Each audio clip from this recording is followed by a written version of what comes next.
where, of course, we are going to be seeing the results come through from polling that's taking place this week. Of course, we've started with the first 2 days of special voting, and come tomorrow there'll be the main poll where most of the South Africans will be going out who are registered to vote.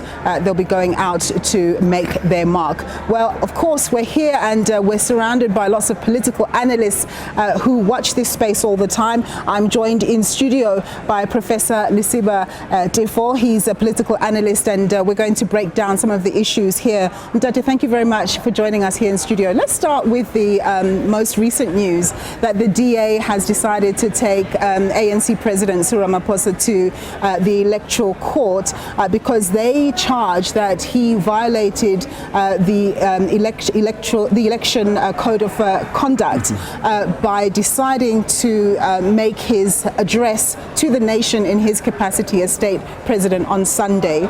Do you think that this is a storm in a teacup, or do you think that they have a point? Because the EFF has also said that President Ramaphosa abused the SABC by going on that platform and addressing us in a similar manner to what he did over the weekend in his capacity as ANC president. Yeah. Yes. Look, greetings to you and the viewers back home. It's a yes and no. Let's start with the no. If you were to subject it to legal scrutiny, you might not find him guilty because he can play around the head of state capacity. And to that extent, yes, whoever wants to challenge him might be treading on thin ice. That's fine. But the one that I'm more concerned about is the one that says prudence would have advised him that this is not the right thing to do at this juncture. What is it that I'm going to say that the people are not aware of and that I haven't said in the many fora stadia that he has been traversing across the country? I think there was a lapse of judgment on his part and his advisors. But remember, we are talking here to an academic or an intellectual. They are politicians. They care more about the numbers and the consequences they will look at a later stage. Yeah. If this mistake that I'm committing consciously and deliberately can benefit me, let's deal with the rest later. And that's where I begin to say we are at a certain level also unfair to the judiciary, right? To the state institutions that should be brought on board now to fight this battle when they should be doing other things. He's the last one who should be doing that. Because at the end of the day, instead of judicial officers doing their work, they will be somehow be brought into this space. Yeah. And later on they will be labeled as captured. As head of state, he must make sure that it doesn't reach a stage where he's perceived to have get taken advantage of that. Yes, I think on the moral side and on the political side, he definitely has erred. Legally, he might be covered. All right, fair enough. So, a more philosophical question. Around the world, the whole issue of capitalism is, being questioned by many societies. Especially, this came into sharp focus with COVID-19, given the impacts, the socio-economic impacts of lockdowns and so on. And we know that we experience them very acutely here in South Africa.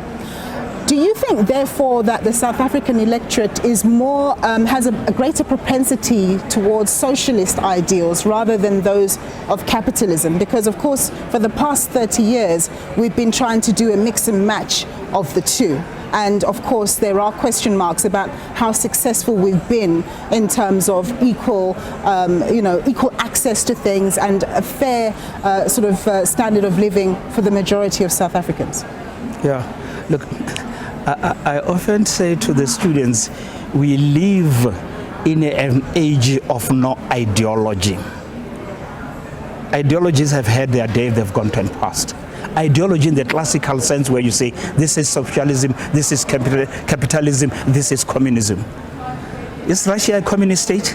Is China a communist state or a socialist state? If China was, it wouldn't be the leader of the world as is, and based on the definition that I was fed over years. Pragmatism pragmatism, that's what I advocate. And that's what I think the Chinese, the Indians, the Russians are for. But those who want to control Africa, they keep telling you this is not democratic.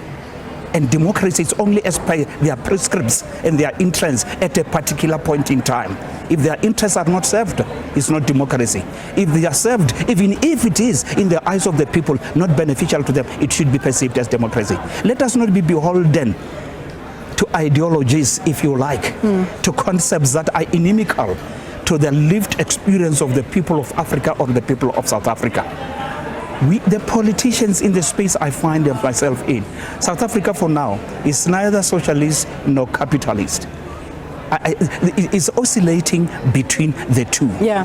And the attempt at providing state support is born out of expediency, is born out of practical experience.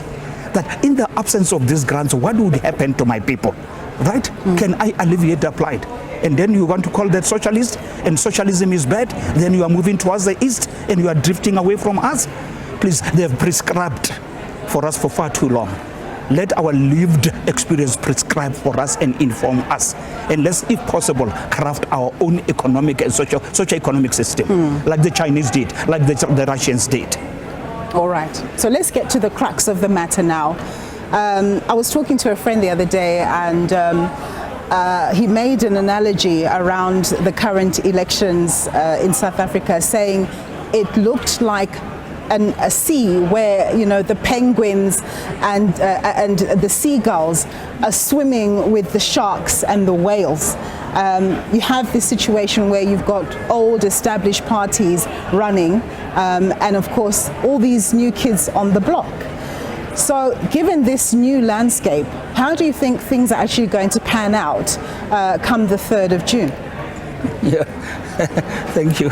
You know, I'm grateful my parents, they took me to schools and universities where Sangoma syllabus was not available. So I cannot predict what would happen tomorrow, but I can use reason, by the way. Look, I live in a space where I find it immensely regrettable that in a small country like us, we have got about 53 political parties that are contesting for office. What does it say to me? We have got 53 presidential hopefuls. And the young ones, the youthful parties are swimming against the sharks and the seagulls. That's, I think, the metaphor. But do we need all those things? The answer on my part is no.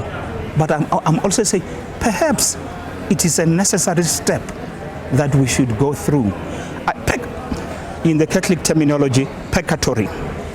Right? Let's go through that and cleanse ourselves and learn from those experiences, because come Thursday, around in the afternoon, maybe this time, there will be tears on the floors. There will be people eating humble pie. And those are people I'm interested in to talk to later on and say, you knew you were not going to make it, right? You just confused the people. You just wasted money and time, but I'm happy you did, because now when we talk, we might begin to take each other serious. You cannot, in a small country like us, have 53 political parties. In Germany, you have 3. Britain, you have 2. America, you have 2. In Botswana, you have 2. Yeah, Prof, we're going to leave it there. Thank you so much for your contributions. I was speaking to Professor Lesiba Teffo.